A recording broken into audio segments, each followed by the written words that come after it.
자, 그래서 우리가 지금 뭐에 대해서 배워본 거예요? 일단은 기말 재고 자산을 파악하기 위해서 수량 결정 방법, 그리고 단가를 결정하는 방법까지 배운 거예요. 자, 그런데 이 단가를 결정을 할 때 우리가 얼마 주고 사왔느냐, 이런 것들을 파악을 하잖아요. 그러면 예를 들어서 내가 선입선출법을 쓰고 있다. 그래서 700원, 800원, 900원 이렇게 설명을 했잖아요. 그죠?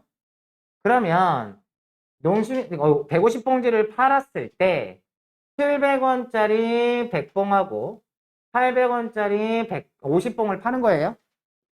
그럼 기말 재고에 얼마짜리가 남게 돼요? 기말 재고 자산으로는 800원짜리 50봉지가 남아있고, 그 다음에 900원짜리 100봉지가 남아있는 거예요. 그래서 9만원. 그러면 우리가 재무상태표를 쓸 때 상품으로 얼마너치 남아있다? 13만원어치가 남아있다라고 표시해줘야 돼요. 맞죠? 재무상태표라는 것 자체는 기말 현재 남아있는 자산, 부채, 자본을 써주는 거잖아요.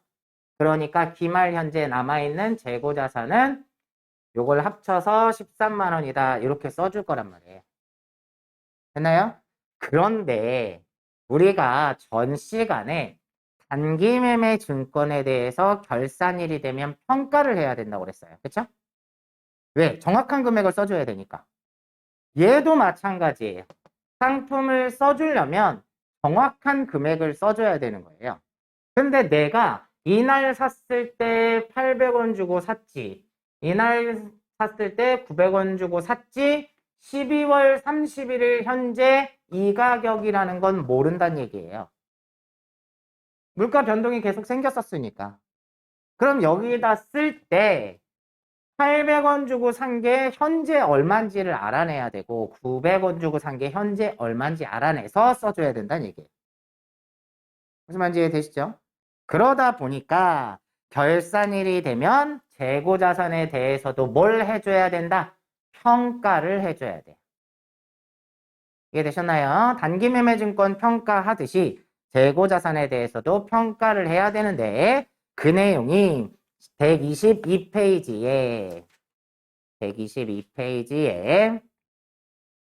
5번에 보시면 재고자산의 기말평가라고 하고 저가법이라고 써 있어요. 자, 내용 보시면 재고자산은 기업이 낮은 가액으로 구입 또는 제조하여 이를 취득원가보다 높은 가격으로 판매함으로써 기업의 이익을 얻고자 하는 자산이고 기업 대부분의 이익 활동은 재고자산으로부터 시작된다. 그러나 재고자산은 품질 저하라든지 진부하라든지 유행 경과 등으로 취득원가보다 하락할 수 있다. 기업회계 기준에서는 기말 재고자산을 공정가액으로 평가하도록 되어 있는데 저가법에 의하여 평가를 해야 한다.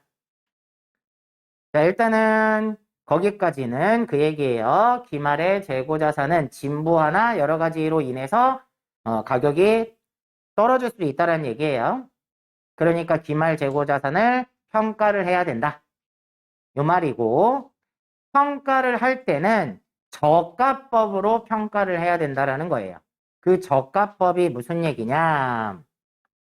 저가법이란 취득원가와 공정가액을 비교하여 둘 중에 낮은 가액으로 평가하는 방법을 저가법이라고 얘기를 합니다. 즉, 기말에 공정가액이 취득원가보다 높은 경우에는 취득원가로 평가하고 공정가액이 취득원가보다 낮은 경우에는 공정가액으로 평가한다. 따라서 재고자산 가격이 하락하면 즉시 손실을 인식하지만 재고자산의 가격이 당초 취득원가보다 높아진 경우에는 평가하지 아니하고 이를 판매 시의 이익으로 기록한다. 어렵죠? 무슨 말인지. 자, 일단 첫 번째 아까 말한 대로 기말 재고자산에 대해서는 진부하라든지 여러 문제가 있을 수 있으니까 기말에 평가를 해야 된다. 이건 이해되시죠? 평가를 할 때는 저가법으로 평가를 해야 된다. 자, 저가법이 무슨 얘기냐? 자, 예를 들어볼게요. 자, 이렇게 얘기할까요? 좀 다른, 비슷한 얘기를 해볼게요. 내가 700원 주고 새우깡을 100봉지를 사왔어요. 800원 주고 새우깡을 100봉지를 사왔어요. 근데 우리가 선입선출법으로 새우깡을 판매를 했단 말이에요. 150봉지를. 그러면, 자, 기말에 선입선출법으로 150봉지를 팔았으니까 기말에 남아있는 재고는 얼마짜리가 남아있게 돼요? 800원짜리가 남게 되는 거죠. 50봉지가. 이해되셨나요?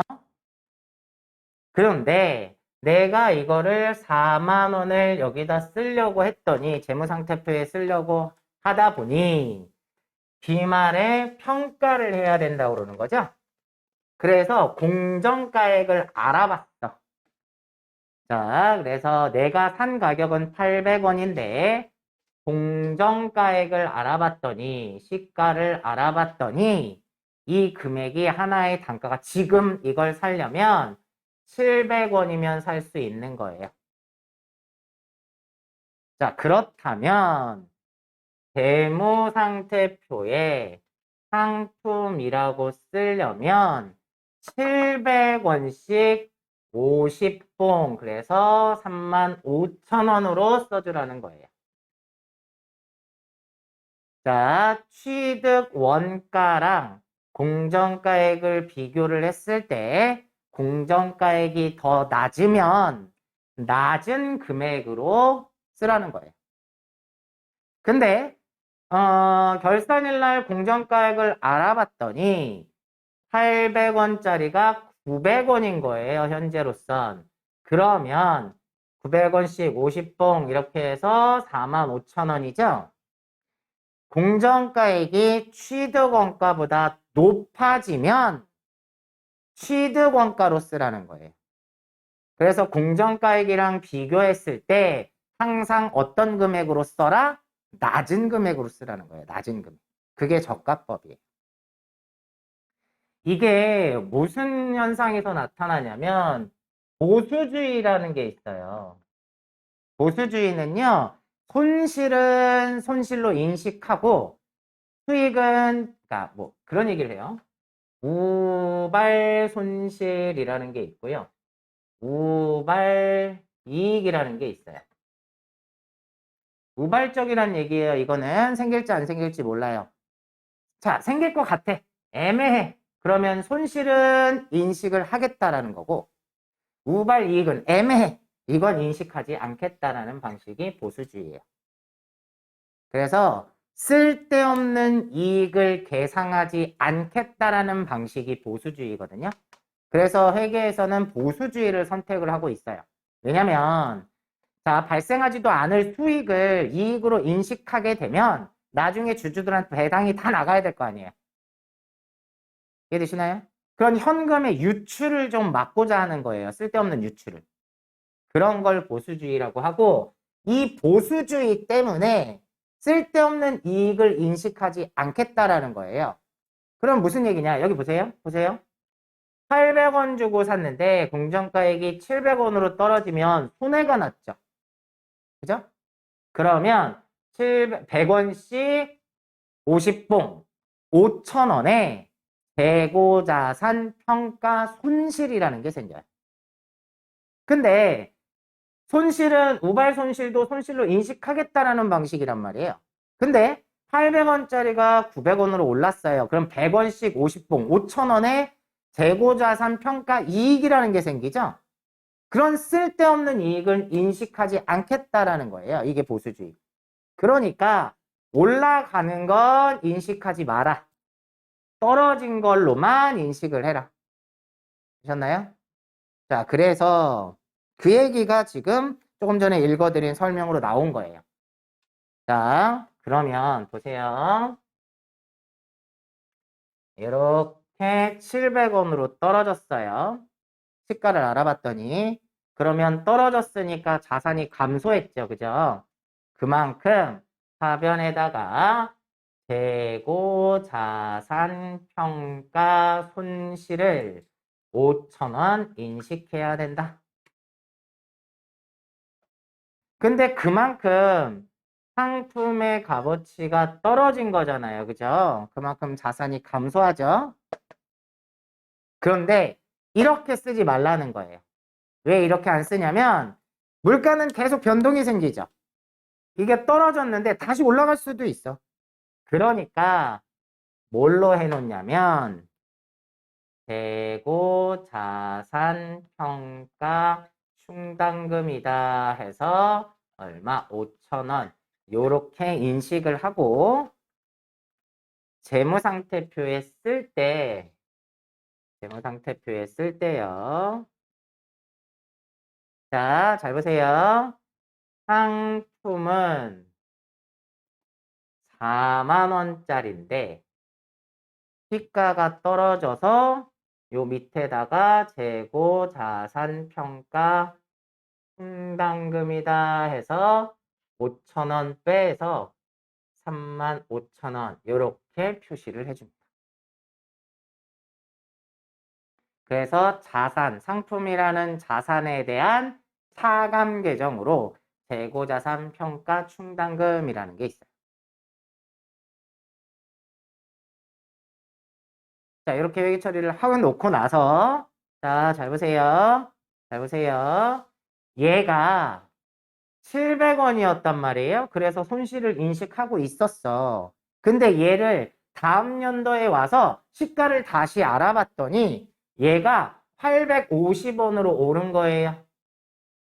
다시 시가를 알아봤더니 그러면 어디까지만 인식을 다시 해야 되는 거예요? 손실 난 만큼만 복구가 되는 거예요. 아까 얘기한 대로 재고자산 평가 이익이라는 건 없어요. 생길 수가 없다는 거예요.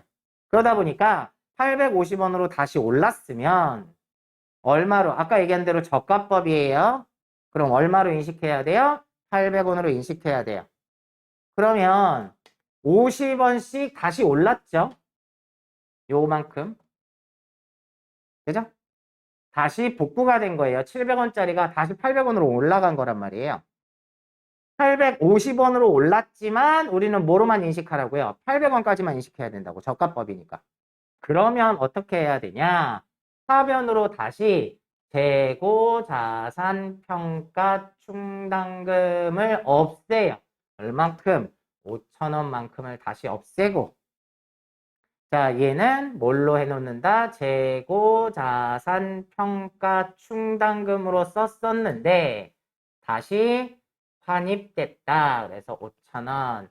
이렇게 해주면 다음 연도에 기재할 때는 상품 얘 없어졌으니까 4만 원 이렇게 써주면 된다라는 거. 되셨나요? 그래서 저가법은 어디까지만 인식한다? 작은 금액으로 인식한다. 취득원가보다 올라가도 어디까지만? 취득원가까지만. 공정가치가 떨어지면 떨어진 만큼 인식해라. 자, 이게 저가법으로 하는 방법입니다. 그 그림이 123페이지에 나와 있어요. 그림 잠깐 보세요. 취득가액이 10,000원이에요. 자, 2020년 12월 30일 날 평가를 했더니 시가가 7,000원이 된 거예요. 그래서 3,000원의 평가 손실을 인식을 했죠. 근데 다음 연도에 평가를 해봤더니 다시 얼마로 올랐어요? 12,000원으로 올랐어요. 그래도 얼마까지만 인식하라는 거예요? 취득원가까지만 인식하라는 거예요. 자, 그러면 123페이지에 적용 방법이 나오는데 자, 재고자산을 평가할 때는요. 평가할 때는 종목별로 하는 방법이 있고 조별로 하는 게 있고 총계 기준이 있대요.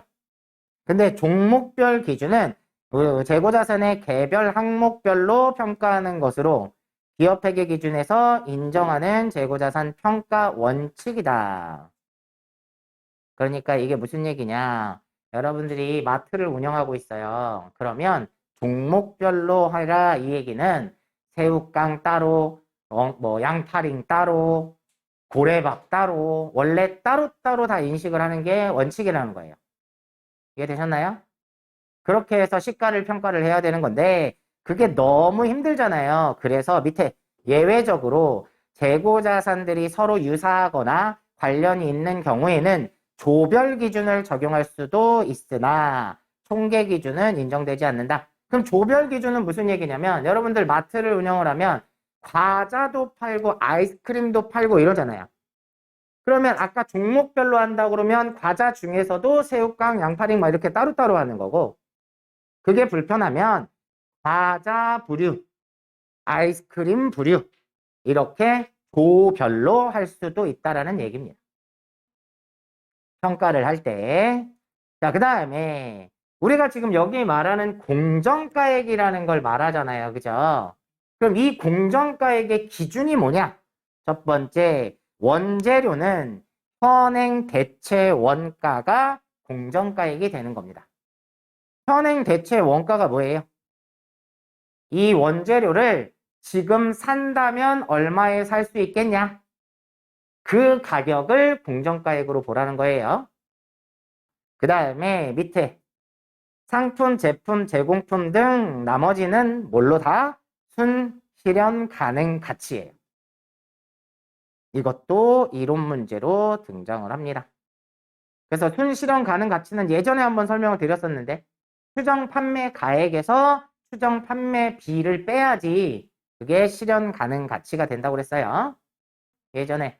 자, 이 상품을 우리 회사에서 10,000원에 팔기로 했는데 이걸 팔려고 하면 판매비와 관리비가 예를 들어서 1,000원이 들어가더라. 직원 월급도 줘야 되고 전기세도 내야 되고 추정 판매비, 추정 매출액에서 추정 판매비를 뺀 이 9,000원이 뭐가 된다라는 거예요? 이게 공정가액이 된다라는 거예요. 그 내용이 나와 있는 거고. 그 다음 밑에 재고자산 평가 회계처리 조금 전에 쓴 내용이에요. 요거. 그래서 재고자산이 가격이 하락했어요. 그러면 차변에 재고자산 평가 손실로 하고 혹시 다시 오를지도 모르니까 상품을 없애지 말고 재고자산 평가 충당금이라는 걸로 해놓으라는 거예요. 그런데 이게 다시 가격이 회복이 되게 되면 하변으로 재고자산 평가 충당금을 없애고 대변에 충당금 환입으로 하라는 거예요. 근데 여러분들 시장에서 거래되는 공정가액을 내가 맘대로 결정할 수 있나요? 그럴 수 없죠? 그러다 보니까 사람의 힘으로 막을 수 없다는 거예요. 평가 손실은 사람의 힘으로 막을 수 없기 때문에 뭘로 한다? 매출 원가에 가산하시면 돼요. 아까 우리 감모할 때 정상적인 감모는 사람의 힘으로 막을 수 없다고 그랬죠. 그래서 매출 원가에 가산하기로 했죠. 얘도 비슷하게 보시면 돼요. 시가도 공정가액도 내가 마음대로 할 수가 없으니까 얘도 매출 원가에다가 가산한다. 그러면 평가 손실이 발생했을 때는 매출 원가에 가산을 하지만 얘가 다시 환입이 됐어요. 그럼 반대로 매출 원가에서 차감을 해줘야 되겠죠? 그 얘기를 하는 거고 밑에 부분 재무상태표는 요거 그려드린 거고 이렇게 자산에서 차감하는 형식으로 표시한다. 되셨나요? 자, 요것들에 대해서 지금까지 배운 내용들이 다 뭐예요? 이 말의 재고자산을 파악하는 방법을 알아본 거예요. 되셨나요? 그러면 책에는 안 나와 있는데 앞으로 시험 문제에 어떤 것들이 나오게 되냐면 여러분한테 데이터를 주고 매출 원가가 얼마니라고 구하라는 문제들이 나와요. 그래서 자 우리가 상품 계정을 봤더니 기초 상품 재고액이 3만 원어치가 있었어. 자 요번에 단기에 매입한 게 10만 원어치가 있었어요. 기말에 창고에 가서 기말 재고를 파악을 해봤더니 2만 원어치가 남아있더라. 그럼 나머지 어디 간 거라고요? 팔린 거라고. 그럼 팔린 거니까 이게 뭐가 되는 거예요? 이게 매출 원가가 된다라는 겁니다. 이해되시나요? 그래서 매출 원가가 얼마가 돼요? 11만 원이 되겠죠. 이렇게 매출 원가를 구하기 위해서 기말 재고를 파악을 한다라는 거예요. 자, 엄청 중요한 얘기입니다. 되게 자주 나와요. 자, 그에 대한 내용들이 뒤에서 이런 문제들이 나와요. 자, 130페이지에 주관식 문제 3번 한번 봐보세요. 130페이지 주관식 3번 문제. 다음 주어진 자료로 매출 원가를 계산하면 얼마인가? 기초상품 재고액이 10만 원 있대요. 판매 가능 상품이 53만 원 있대요. 비말 상품 재고액이 15만 원이 있으면 매출 원가는 얼마냐? 이거 물어본 거예요. 그러면 이대로 적용을 하시면 돼요. 그래서 기초상품 재고액이 10만 원이 있었는데 단기에 매입한 게 얼마인지 모르겠지만 지금 판매 가능 상품으로 가지고 있는 게 얼마라는 거예요? 53만 원어치를 가지고 있다는 얘기죠. 그럼 단기에 매입한 게 얼마라는 거야? 이게 43만 원이라는 얘기겠네요. 그러면 우리는 판매 가능 상품이 53만 원어치 갖고 있는 거잖아. 이해되셨나요? 거기에서 기말에 얼마를 빼면 15만 원을 빼면 얼마가 매출 원가가 된다? 53에서 15만 원 빼면 38만 원인가요? 이렇게 구하라는 거예요. 그래서 가끔 어떤 사람들은 매출 원가를 구하는 공식을 암기하라는 경우도 있어요. 근데 대부분 그렇게 나오는데 저는 암기를 안 시켜요. 차라리 이 계정을 이해를 하는 게 훨씬 더 빠르니까.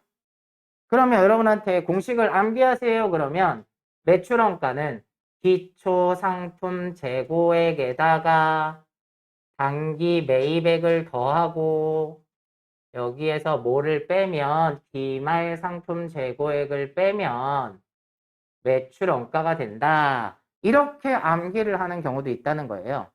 근데 결론은 이 얘기가 이 얘기예요. 매출원가는 기초상품 재고액에다가 단기 매입액 더하고 기말을 빼면 얘가 나오는 거니까. 되셨나요? 되도록이면 공식으로 기억하지 마시고 요 계정을 이해하시는 게 좋아요.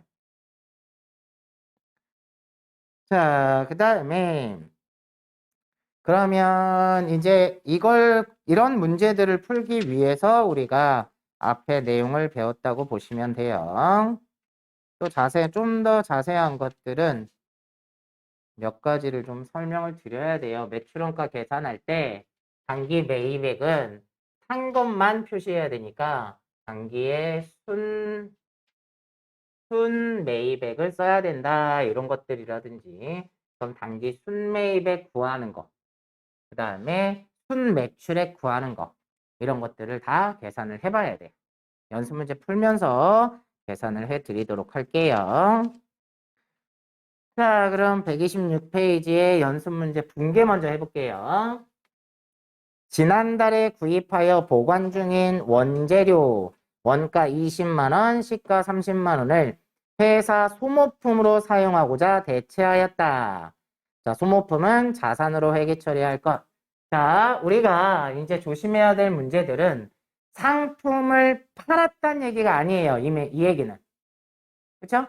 상품이 없어지긴 했는데 팔린 게 아니라 다른 용도로 쓴 거예요. 그러면 자, 상품이 나갔다 이렇게 표현을 해주셔야 돼요.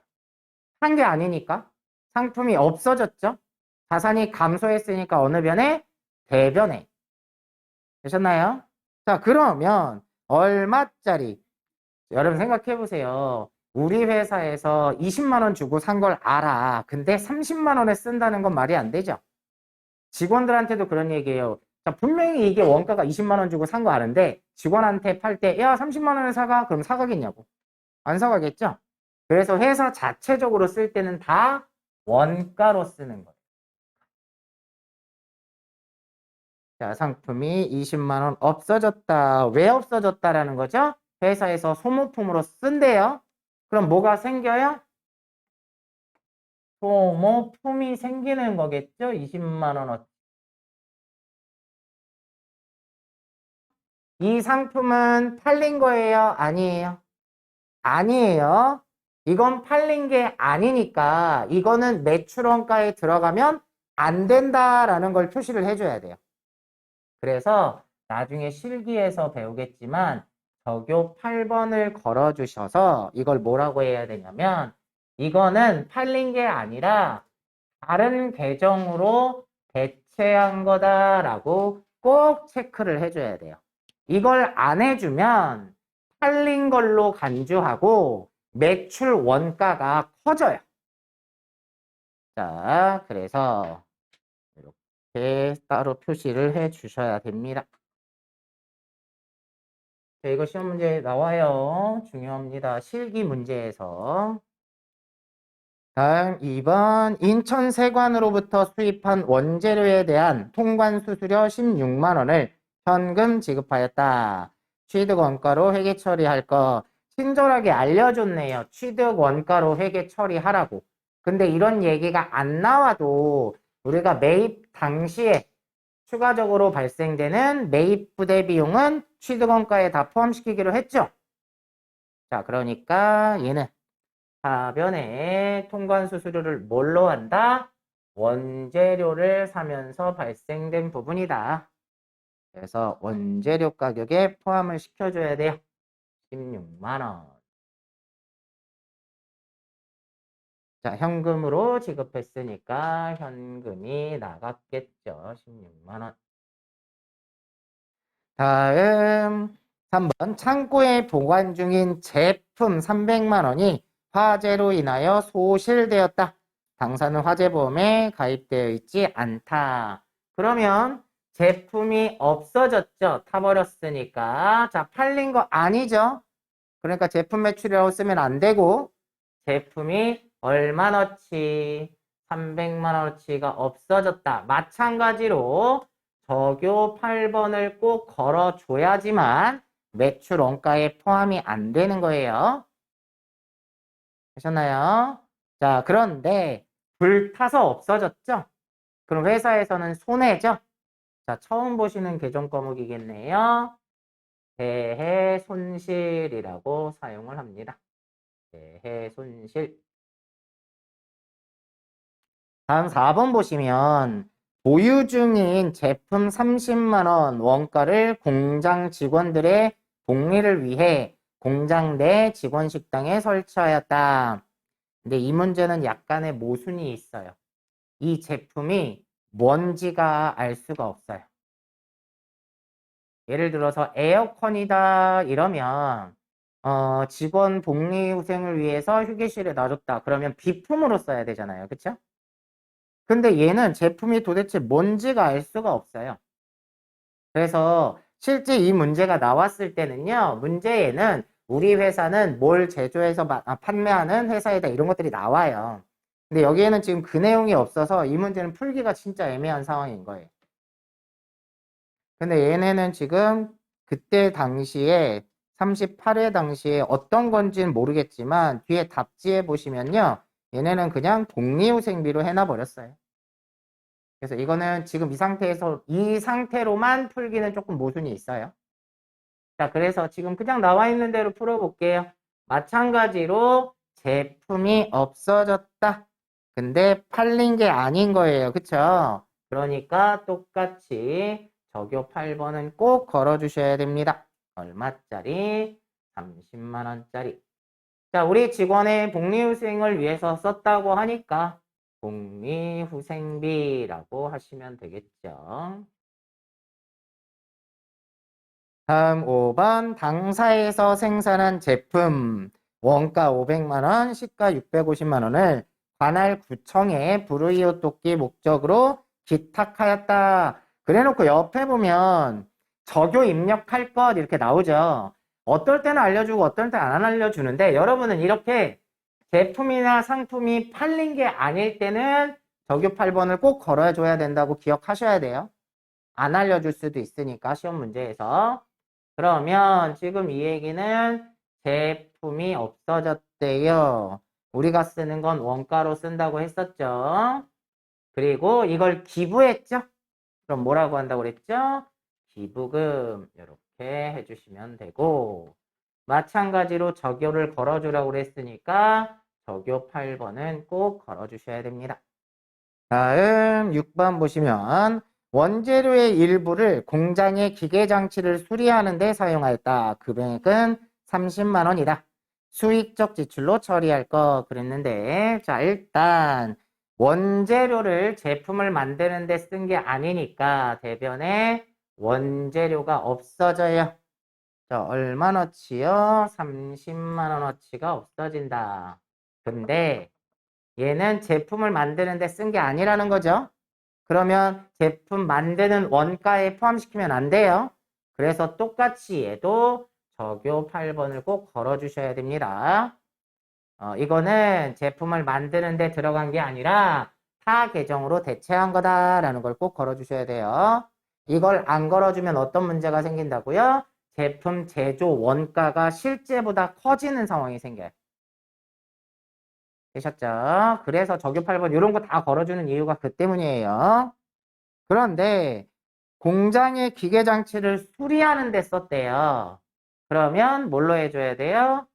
수선비로 해주셔야 된다는 얘기예요. 거기에 수익적 지출이라는 말이 나오는데 이게 뒤에서 우리가 유형자산 배우게 되면 자산의 취득 이후의 지출에 대해서 어떤 식으로 처리할 거냐 두 가지 방식이 있어요. 말 나온 김에 한번 설명할게요. 우리 다음 시간에 아마 또 나오긴 할 것 같은데 자산의 유형자산에 대해서 취득 이후에 후의 지출에 대해서요. 크게 두 가지로 구분을 하고 있다는 거예요. 하나는 수익적 지출이라는 게 있고요. 하나는 자본적 지출이라는 게 있어요. 수익적 지출은 일반적으로 원상회복이나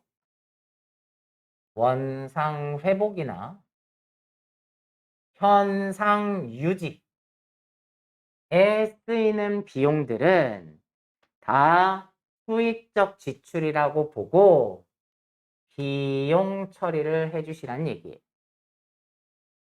자, 자본적 지출로 해라 이러면 얘는 그 자산 금액을 증가시키는 지출이나 내용 연수가 연장이 되는 지출 이런 경우에 자본적 지출이라서 그 해당 자산으로 처리하라는 얘기입니다.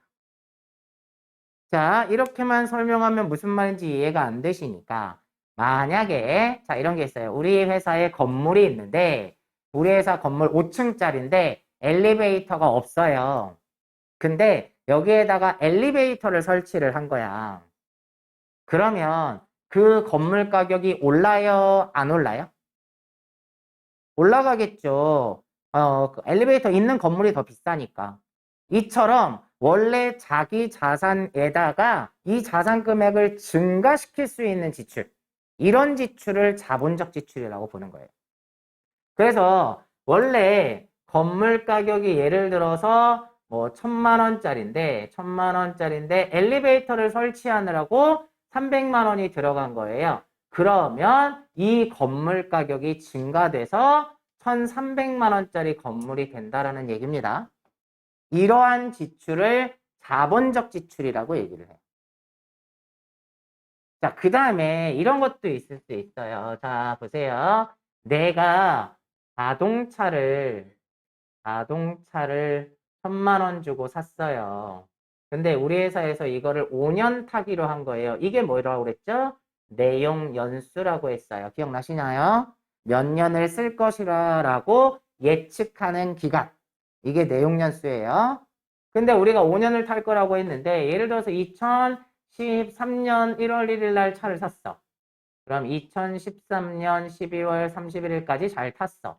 2014년 12월 31일까지 잘 탔어. 2015년 12월 31일까지 잘 탔어. 몇 년 탔죠? 1년, 2년, 3년 탔죠. 근데 2016년 1월 10일 날 사고가 난 거예요.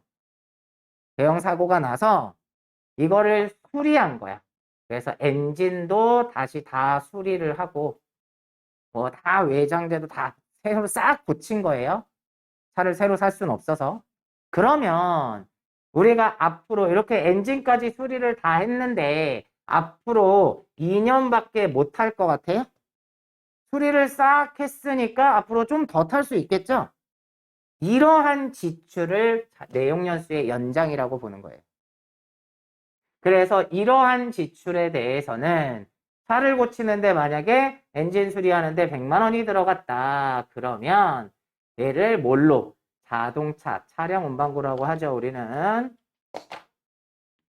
차량 운반구 100만 원 이렇게 회계 처리를 해줘야 된다는 얘기예요. 자산으로. 하셨나요? 근데 이런 경우 있어요. 우리 건물에 밖에 외부에 유리창이 있는데 누가 돌을 던져갖고 유리창을 깨트린 거야. 그럼 유리창을 다시 교체를 해야 되겠죠. 그러면 얘는 자본적 지출일까? 수익적 지출일까? 그렇죠. 수익적 지출에 해당한다는 거예요. 이해되셨나요? 그 다음에 우리 회사 건물이 벽면이 너무 더러운 거야. 그래갖고 도색 작업을 다시 했어요. 칠을 새로 했어. 그러면 이러한 지출은 수익적 지출에 해당할까? 자본적 지출에 해당할까? 수익적 지출이죠. 건물에다 색칠 다시 한다고 건물 가격 안 올라가요. 이게 되셨나요? 이렇게 두 가지로 구분을 하고 있다라는 얘기. 되셨나요?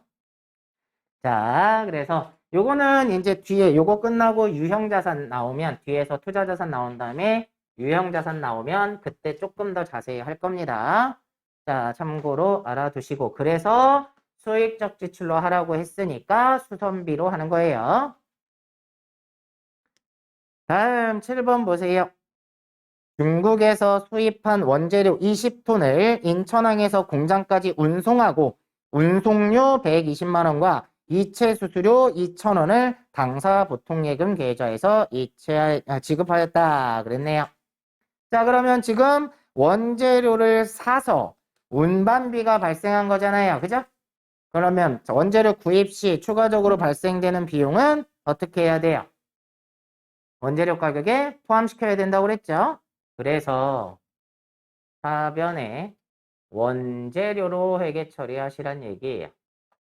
그런데 120만 원을 이체하면서 또 수수료도 나왔죠? 그럼 이 수수료도 왜 발생한 거예요? 원재료를 사면서 발생된 거죠? 그래서 얘도 포함이에요. 그래서 여러분들은 이거를 120만 2천 원으로 하시고 어디에서 빠져나갔대요? 보통예금에서 빠져나갔대요. 이렇게 해주시면 됩니다. 8번 주식회사 까치로부터 부재료를 500만 원에 매입하고 대금의 10%는 현금으로 지급하고 나머지는 외상으로 하였다. 부가가치세는 고려하지 말래요. 자, 뭘 샀대요? 부재료를 샀대요. 그럼 부재료라고 하시면 돼요. 자, 차변에 부재료 얼마? 500만 원. 해변에 10%만 현금으로 지급했으니까 현금이 나가는 건 50만 원만 나가고요. 나머지는 외상이니까 뭐라고 해야 되죠? 외상 매입금이에요. 자, 여러분들 앞에서 우리가 배울 때는요. 상품을 외상으로 사면 외상 매입금이다 이렇게 얘기를 했잖아요. 이제 우리가 재고자산의 종류를 더 많이 배웠잖아요. 이제. 그러니까 재고자산을 외상으로 매입하면 다 외상 매입금이에요. 자, 이제 범위가 조금 넓어진 거예요. 상품을 외상으로 사면 외상 매입금이다 라는 거에서 재고자산으로 범위가 넓어진 겁니다. 그래서 원재료든 뭐 상품이든 외상으로 사오게 되면 외상 매입금이라고 한다. 보셨나요? 자, 계속 볼까요? 다음 9번 매출거래처 호평산업에 제품 외상대금 640만 원을 회수하면서 약정기일보다 10일 빠르게 회수되어 2%를 할인해주고 대금은 당좌예금 계좌로 입금되었다 그랬네요. 자, 그러면 지금 외상 매출금을 회수하고 있는 거죠. 그러니까 대변에 외상 매출금이 없어져요. 얼마짜리가 640만 원. 그런데 얘가 외상값을 빨리 갚아서 깎아준 거죠. 자, 외상값 빨리 갚아서 깎아주는 거 계정 과목 뭐라고 얘기했죠? 매출 할인이에요. 그래서 몇 퍼센트? 2%면 얼마죠? 12만 8천 원을 깎아주고 나머지만 당좌예금 계좌로 입금되었다. 우리가 보세요. 매출하면 대변에 쓰는 거죠. 그죠? 근데 팔린 게 아닌 거죠. 매출 할인은. 그러니까 차변에다가 매출 할인 12만 8천 원 그리고 나머지만 당좌예금에 입금되었다. 그러면 627만 2천 원이 되겠네요. 이렇게 해주셔야 됩니다.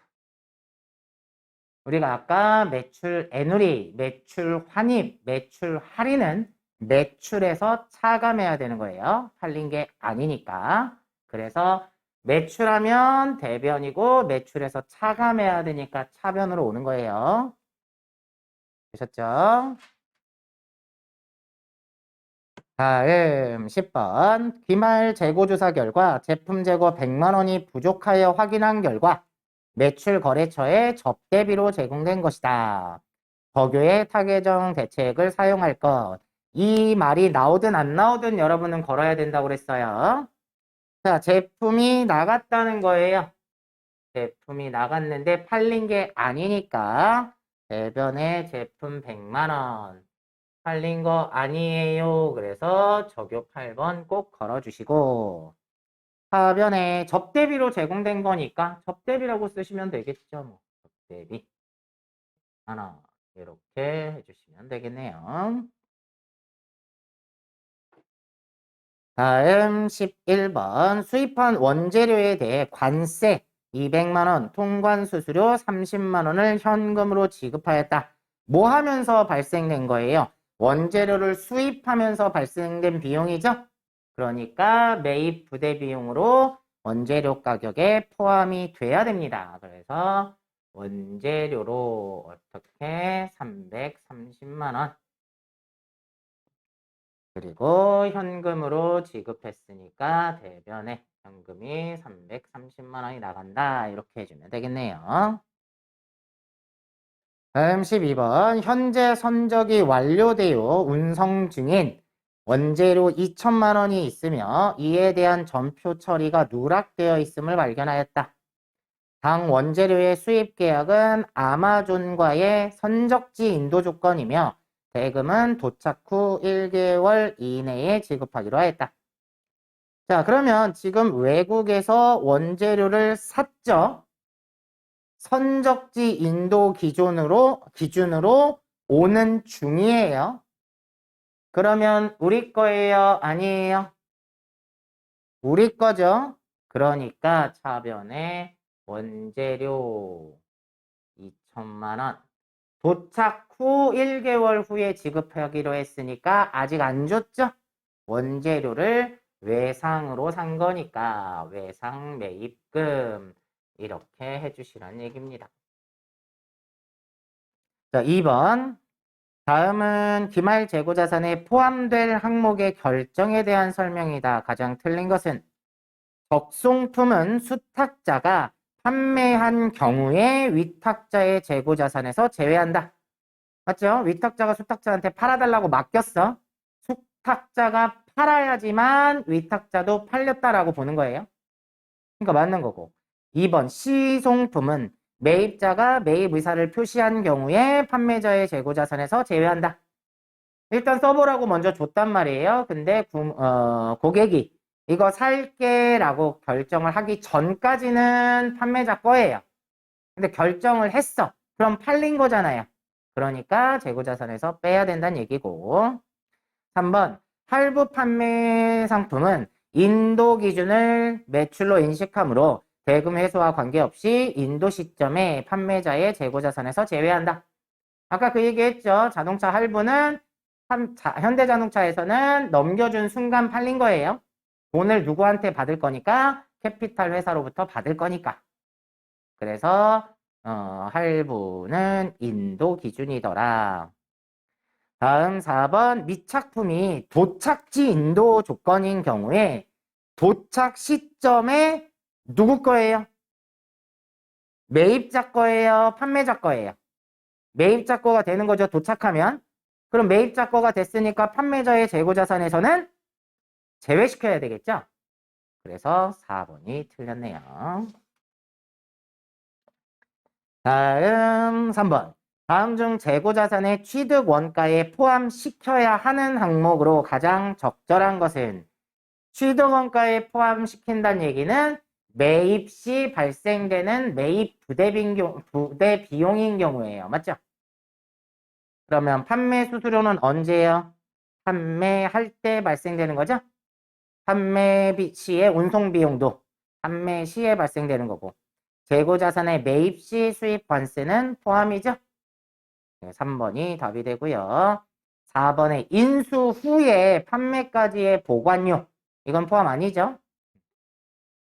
자, 그래서 3번에는 3번이 답이 되고요. 다음 4번. 재고자산과 관련한 다음 설명 중 가장 옳지 않은 것은 1번. 재고자산의 판매와 관련된 비용은 재고자산의 원가에 포함해요?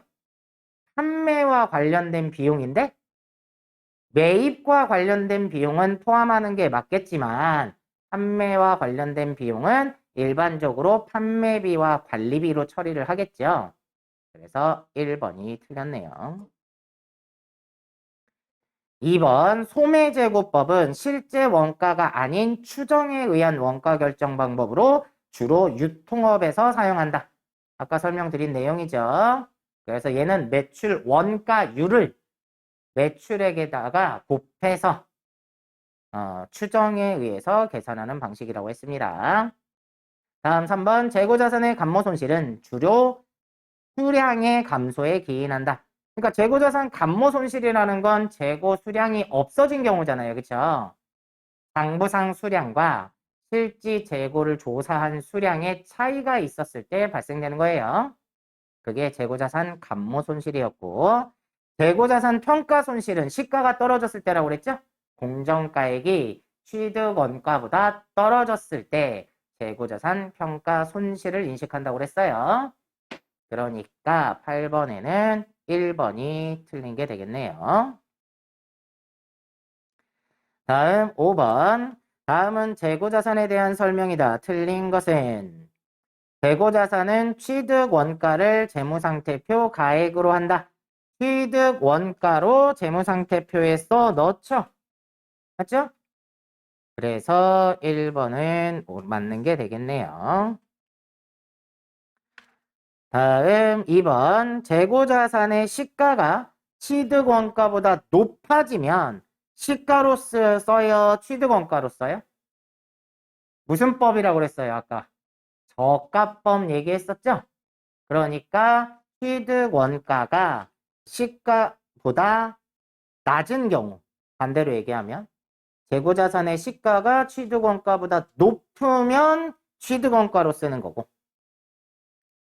시가가 취득원가보다 낮으면 시가를 쓰는 거예요. 2번이 틀렸네요. 2번. 저가법에 대한 얘기였습니다. 다음 3번 재고자산의 취득원가는 매입원가 또는 제조원가를 말한다 그랬는데 제조원가는 여러분이 아직 원가회계를 안 배워서 알 수 없는 용어기는 해요. 제품을 제조하는데 들어간 비용들을 다 합쳐놓은 걸 제조 원가라고 얘기를 합니다. 자, 그거는 나중에 원가회계 배울 때 조금 더 자세히 배우도록 할 거고 지금은 맞는 말입니다.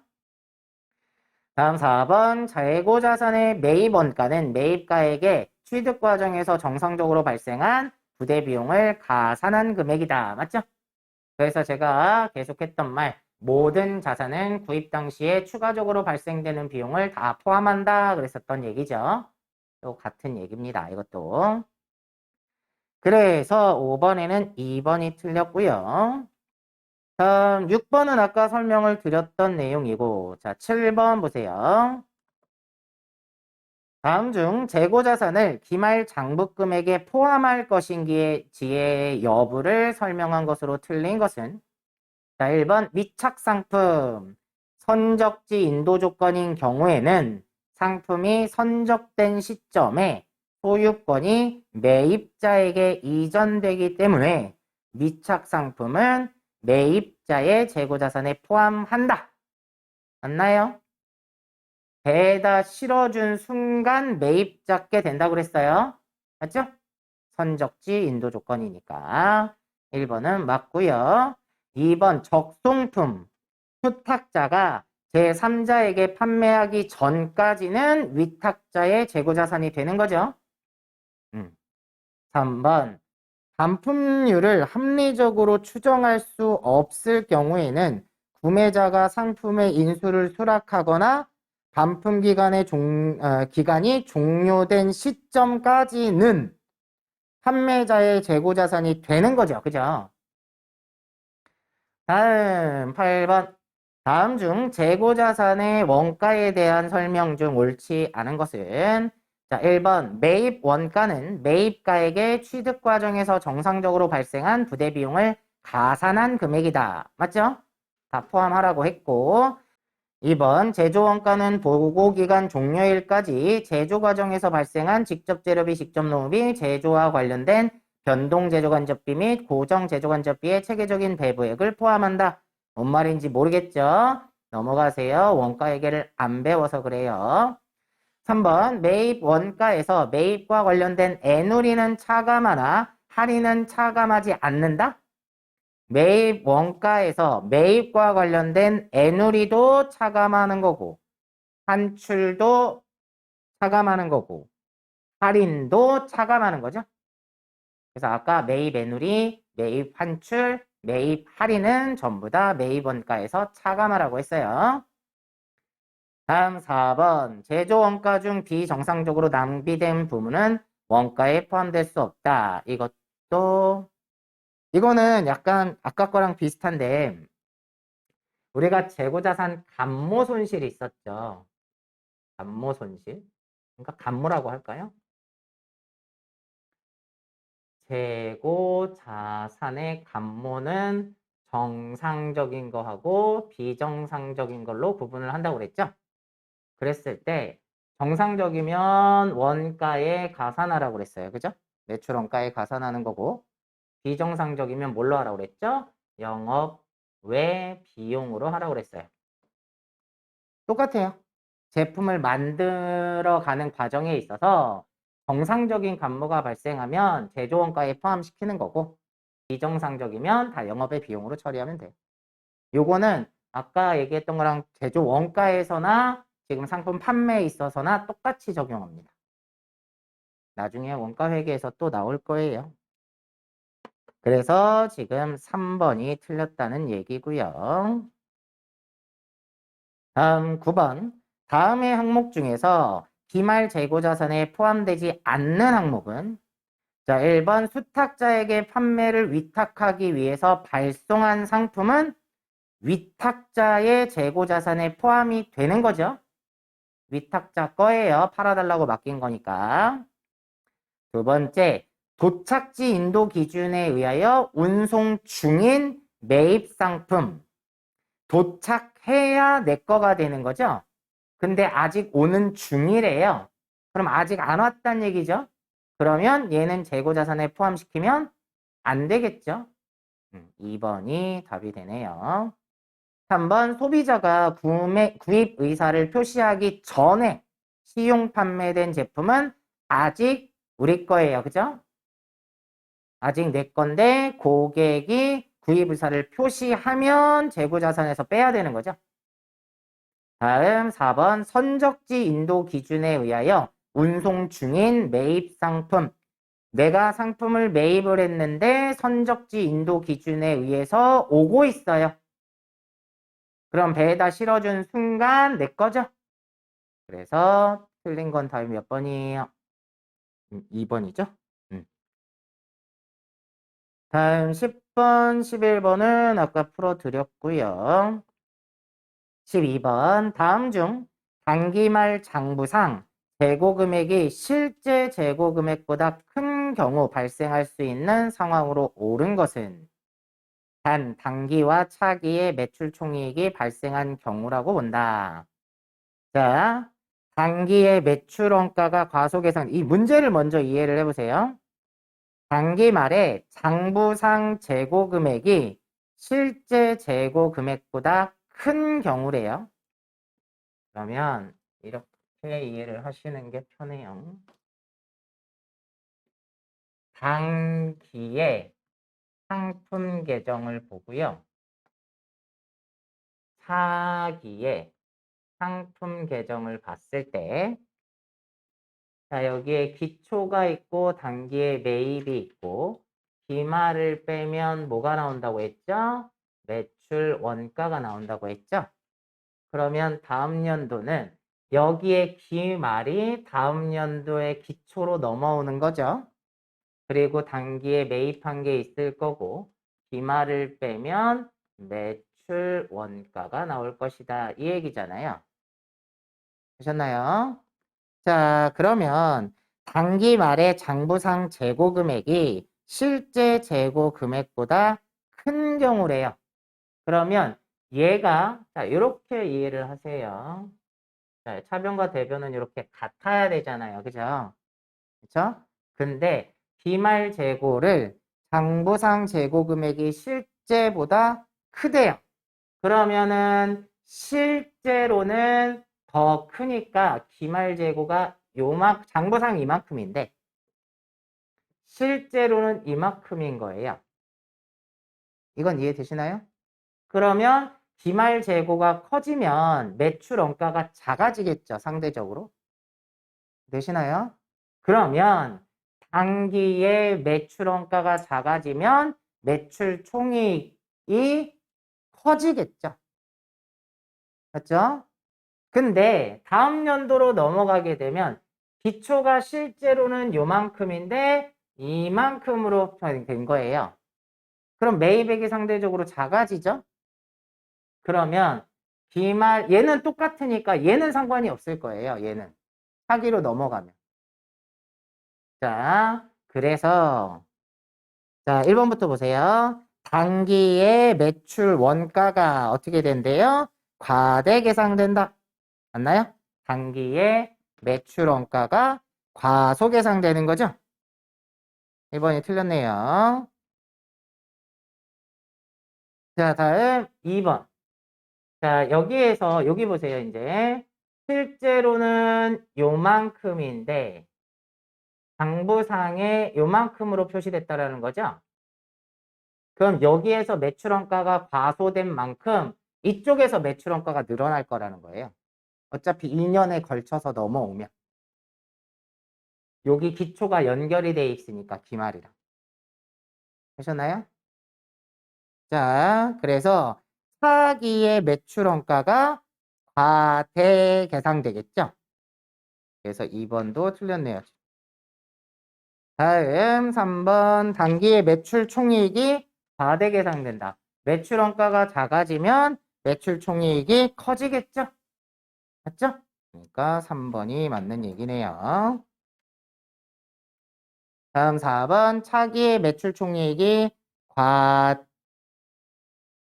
차기의 매출 총이익이 매출 원가가 여기서 작아졌고 여기서 반대로 커지니까 매출 총이익이 과소되겠죠. 자, 그래서 12번에는 3번이 답이 됩니다. 다음 13번. 다음 중 재고자산의 기말 평가 시 저가법을 적용하는 경우에 그 내용으로 맞는 것은? 자, 1번 재고자산의 평가 손실은 뭐로 하라고 그랬죠, 아까? 평가 손실은 사람의 힘으로 막을 수 있어요, 없어요? 없다고 그랬죠? 그러니까 시장 가격이 변하는 건 사람의 힘으로 막을 수 없다고 그랬잖아요. 그러니까 얘는 매출 원가에 가산하라고 그랬죠. 1번 틀렸고요. 재고자산 평가 손실은 매출 원가에 가산합니다. 2번 재고자산 평가 충당금은 비유동 부채예요. 아까 자산에 대한 그러니까 재고자산에 대한 차감으로 표시하는 거죠. 그래서 얘는 비유동 부채가 아니라 우리 앞에서도 대손충당금 하면서 했었는데 자산에 대한 차감적 평가 계정이다 이렇게 얘기를 했어요. 그래서 앞에서 배운 대손충당금도 이런 거였고 지금 나온 재고자산 평가 충당금도 같은 형태가 됩니다. 그래서 2번도 틀렸어요. 비유동부채가 아니라 자산에 대한 차감적 평가 계정이다. 다음 3번 재고자산 평가 충당금 환입은 영업 외 수익으로 분류한다. 자, 우리가 아까 재고자산 평가 손실은 매출 원가에다가 가산하라고 그랬죠. 근데 이게 다시 회복이 된 거야. 그러면 매출 원가에서 어떻게 하라고 그랬죠? 차감하라고 그랬죠. 그래서 3번에 재고자산 평가 충당금 환입은 영업의 수익이 아니라 매출 원가에서 차감한다. 이래야 맞는 얘기입니다. 그 다음에 4번 재고자산 평가 충당금은 해당 재고자산에서 차감하는 형식으로 기재한다. 그랬죠? 아까 그렇게 써드렸어요. 요 얘기고, 요거랑 같은 얘기고, 기재할 때 어떻게 한다고 그랬죠? 예를 들어서 상품이 4만 원이다. 근데 재고자산 평가 충당금이 있으면 이렇게 마이너스로 해서 이렇게 표시한다고 그랬죠? 네, 이 얘기 하는 거예요. 그래서 4번이 맞는 답이 되겠네요.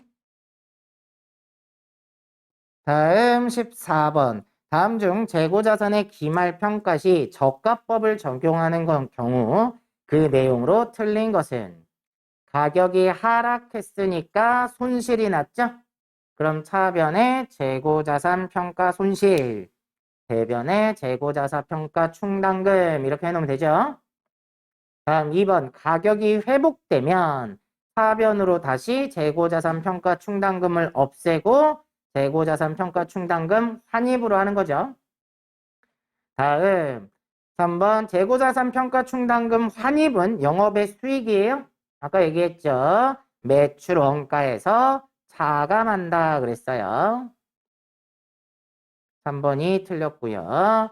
4번 재고자산 평가 충당금은 해당 재고자산에서 차감하는 형식으로 기재한다. 그죠? 그래서 3번이 틀렸습니다. 다음 주관식 1번 문제. 다음은 장비 상사의 제1기 재고자산 내역이다. 이를 통하여 이동평균법에 의한 기말 재고자산의 단가를 계산하면 얼마인가? 자, 이동평균법은 단가가 다른 게 들어올 때마다 재계산해야 된다고 그랬죠? 자, 일단 1월 4일 날 200개를 하나당 1,000원씩 주고 샀어요. 근데 100개를 1,200원에 팔았대요. 그러면 이제 몇 개 남았어요? 100개가 얼마짜리가 남아있어요? 1,000원짜리가 남아있는 상태인데 5월 7일 날 200개를 샀는데 1,300원이에요. 그러면 200개를 더 샀는데 1,300원이니까 단가가 다르죠? 단가 다른 게 들어왔으니까 맞춰야 되겠네요. 그럼 얘는 10만 원이고 26만 원이죠? 그러면 합치면 36만 원 나누기 300개 하면 하나당 얼마예요? 1,200원으로 맞춰지겠죠?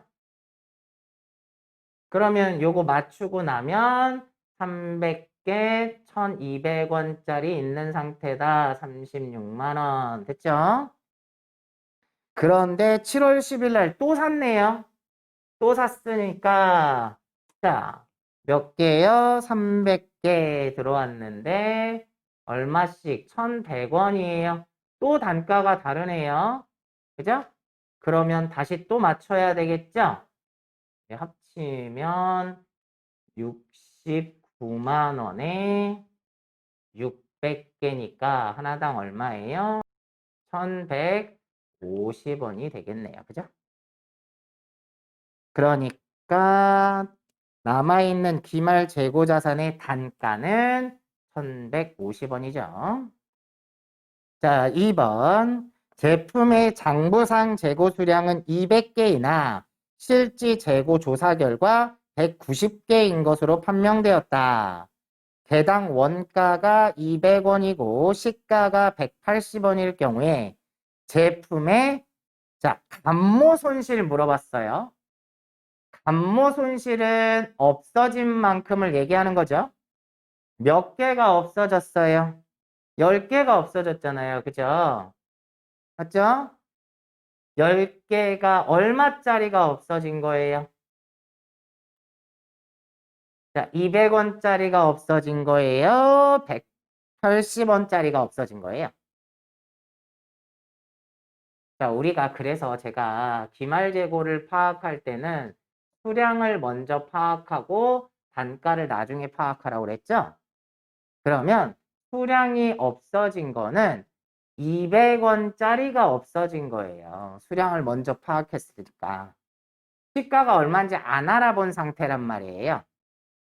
이해되셨나요? 그래서 먼저 200원 주고 산 거니까 200원짜리가 10개가 없어졌다. 그래서 감모 손실은 2,000원인 거예요. 그러면 여기서 질문 하나 더. 지금 얘네 회사에 평가 손실도 발생했죠. 왜냐면 200원짜리가 180원으로 떨어졌으니까 시가가. 맞죠? 그러면 평가 손실은 얼마가 발생할까요? 20원씩 몇 개요? 100개, 아니 200개일까요? 190개일까요? 여기서 한번 걸렀잖아요. 수량에서 감모 손실을 인식했죠? 그러니까 단가는 몇 개 남아 있어요, 지금 현재. 그쵸? 그래서 평가 손실은 20원씩 190개가 떨어진 거예요. 자, 이런 문제 조심하셔야 됩니다. 이런 문제 똑같이 내놓고 이렇게 함정을 내놓고 평가 손실이 얼마냐 이럴 수도 있다라는 거예요. 하셨나요? 그래서 조심하셔야 되는 게 남아있는 것만큼만 평가를 하는 거예요.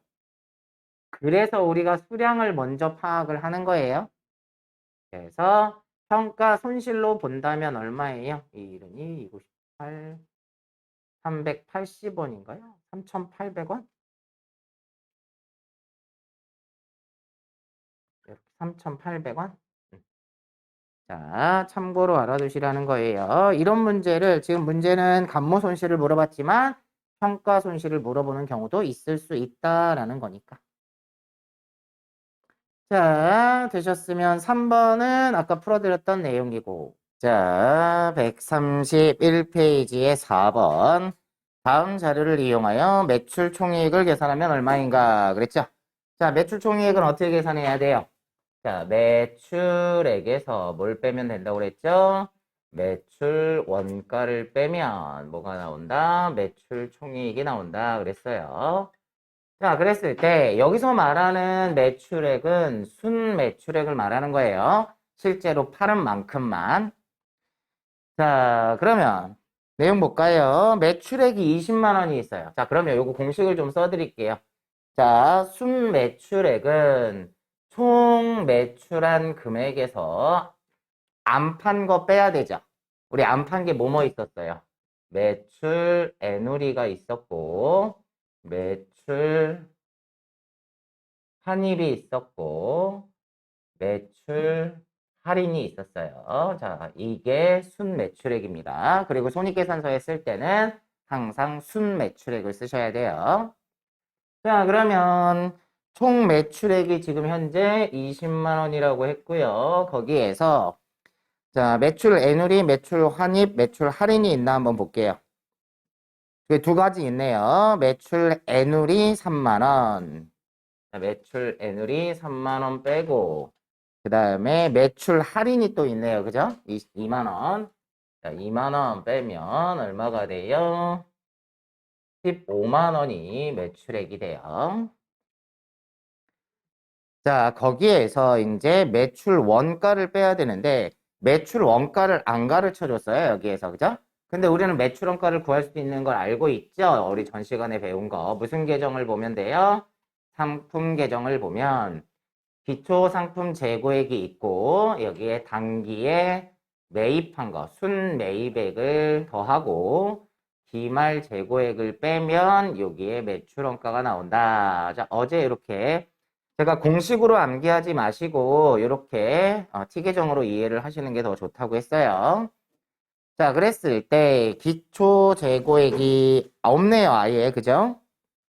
아예 없으니까 얘는 0이고 자, 여기에서 말하는 단기 순 매입액.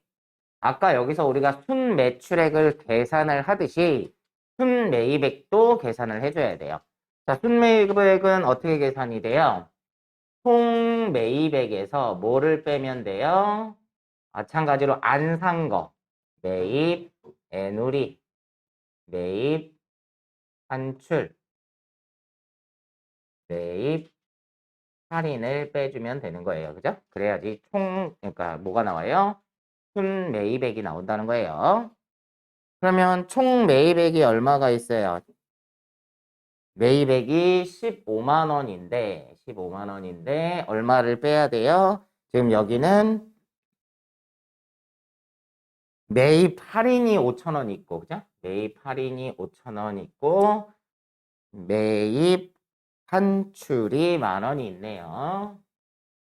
그러면 순 매입액이 얼마가 돼요? 15,000원 빼면 13만 5천 원. 거기에다가 기말재고액 얼마 있죠? 5천 원을 빼주면 사변 대변이 같아야 되니까 매출원가가 13만 원이 나오는 겁니다. 그래서 우리가 전 시간에 이걸 배웠죠? 기말재고를 파악을 해야 매출원가를 계산할 수 있다. 이런 얘기를 했던 거죠. 자, 그러면 매출원가가 얼마가 돼요? 여기다 쓸까요? 13만 원을 빼면 뭐가 나온다? 매출 총이익이 2만 원이 나온다. 이렇게 계산을 해주셔야 되겠네요.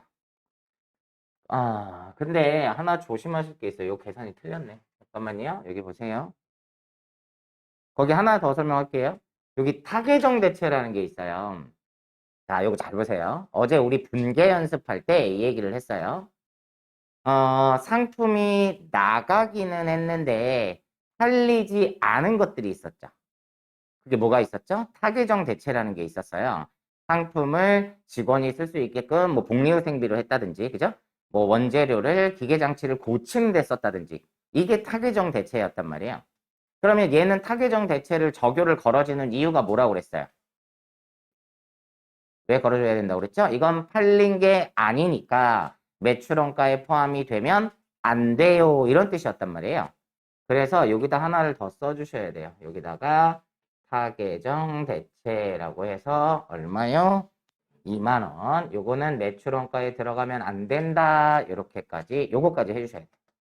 그러니까 요거 하다 말았는데 타계정 대체로 2만 원을 쓰니까 매출원가가 얼마가 되는 거예요? 11만 원이 돼야 되는 거예요. 이해되셨나요? 자, 요걸 잘못 썼네요. 요거 타계정 대체를 안 하는 바람에 매출원가를 잘못 썼어요. 그래서 순매입액은 13만 5천 원 맞고요.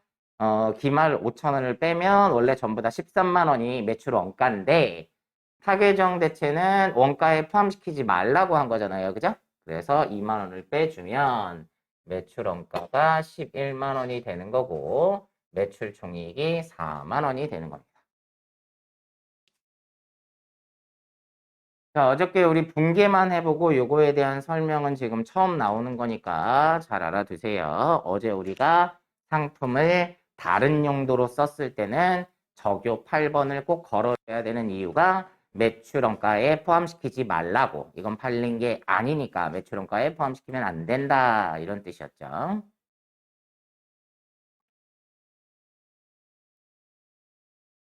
되셨나요? 자, 다음 5번 갈게요. 다음 자료를 이용하여 순매출액을 계산하래요. 그럼 또 이 얘기네요. 총 매출액에서 매출에누리, 매출환입, 매출할인이 있으면 빼줘라. 이 얘기죠. 자, 그러면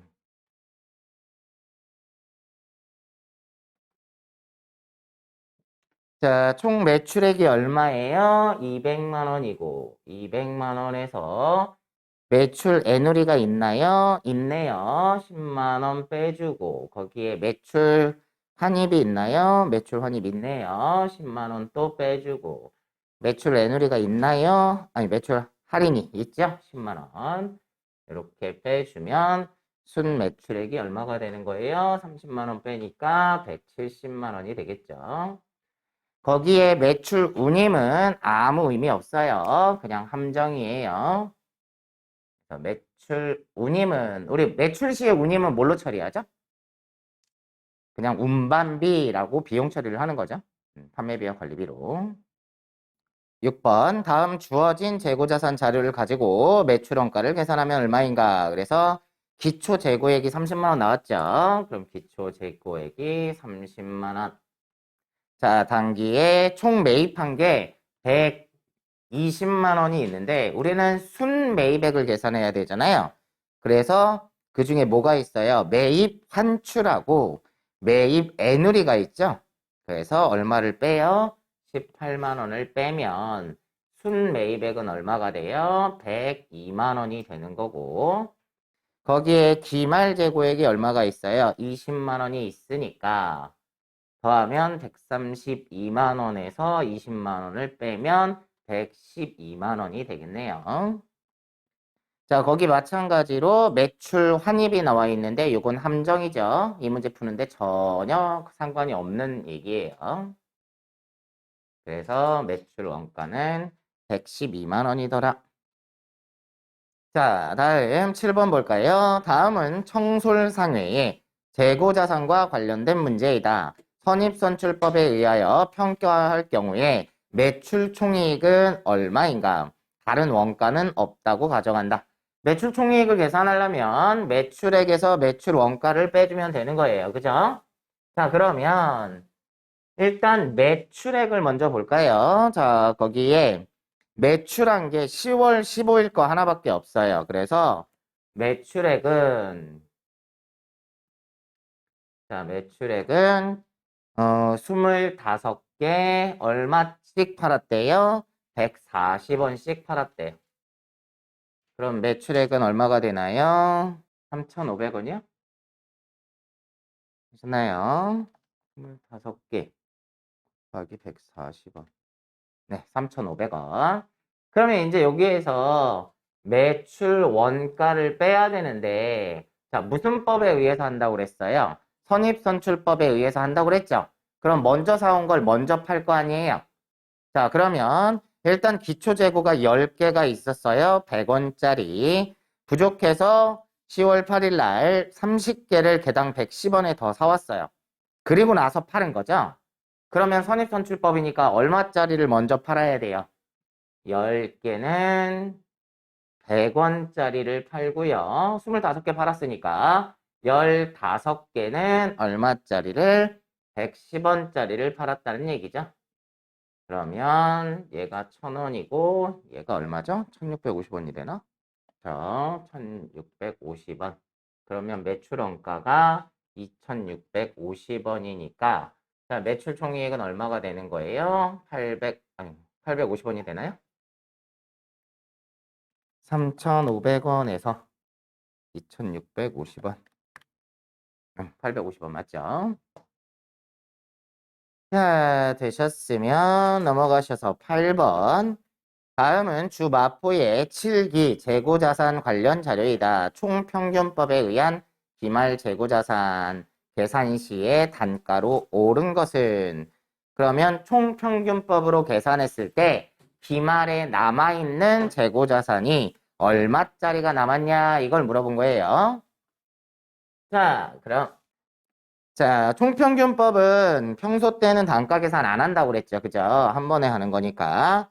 기초재고가 10개가 있었는데 100원짜리라서 1,000원이에요.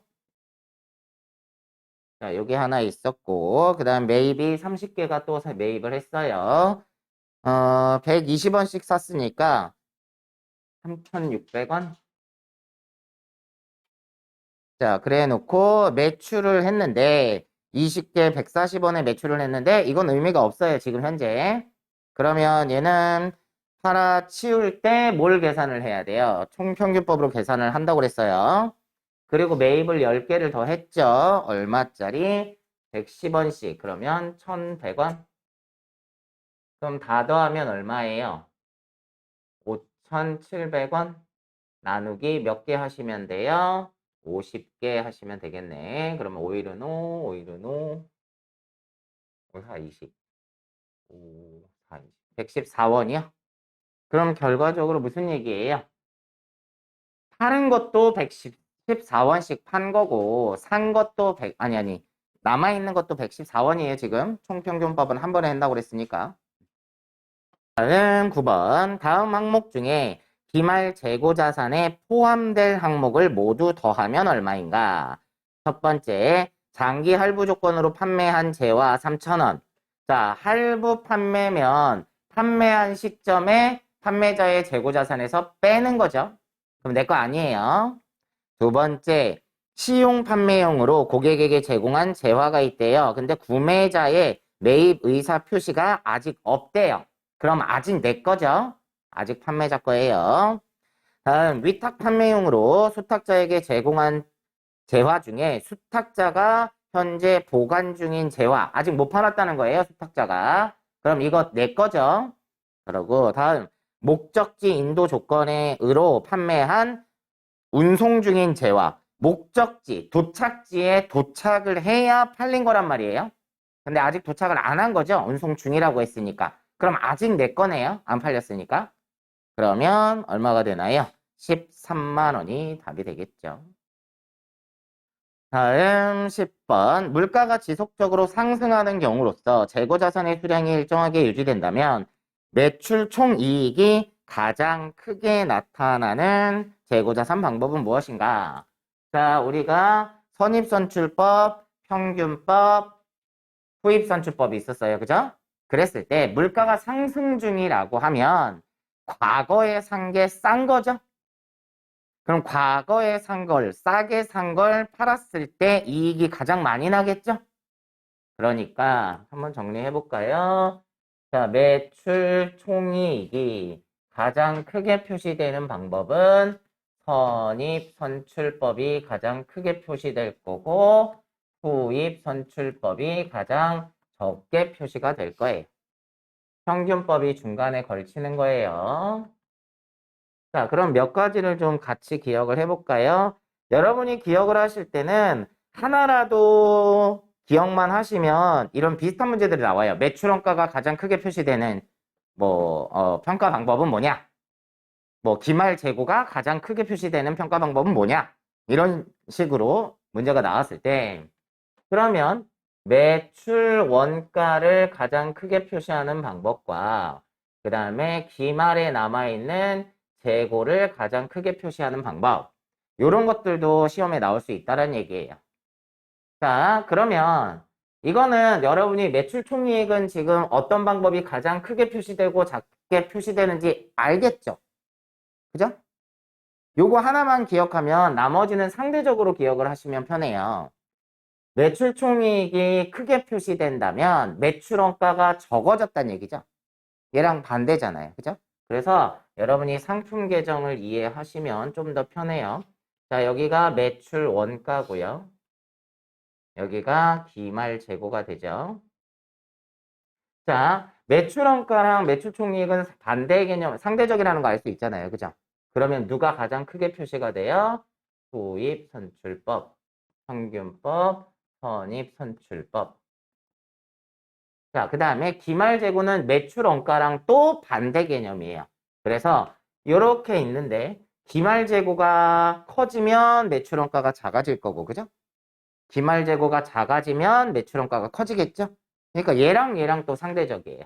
그래서 선입선출법이 가장 크게 표시가 되고 후입선출법이 가장 적게 표시가 되더라. 추가적으로 하나만 더 하면 법인세, 법인세는 누가 가장 크게 표시가 될까요? 이거 어제 설명드린 내용인데. 이익이 많이 나면 세금을 많이 내야 된다고 그랬잖아요. 그죠? 그러니까 누구랑 같이 보면 돼요. 매출총액이랑 같이 보시면 돼.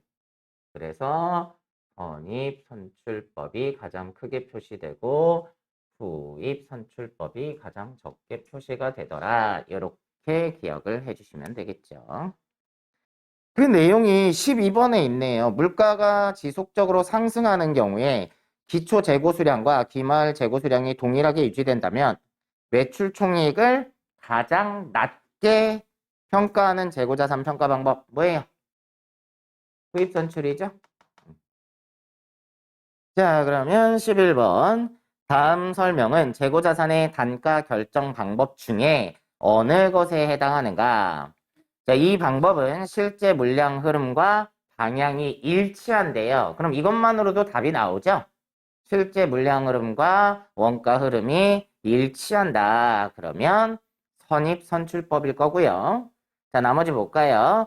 기말 재고액이 최근 가격, 즉 시가인 현행 원가를 나타내는 장점이 있는 반면, 자, 선입선출법은 과거에 산 걸 팔아버리잖아요. 그럼 최근에 산 게 남아있겠죠?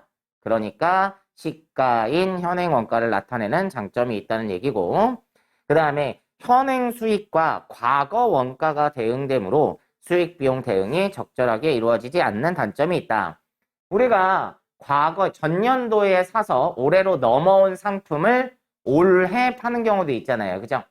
그러면 수익 비용 대응이 잘 이루어지지 않는다고 그랬죠. 자, 그런 얘기였어요. 그래서 11번의 답은 선입선출법에 대한 얘기네요. 자, 그래서 12번은 조금 전에 풀어드렸고요. 여기까지 이제 연습 문제를 풀어봤습니다.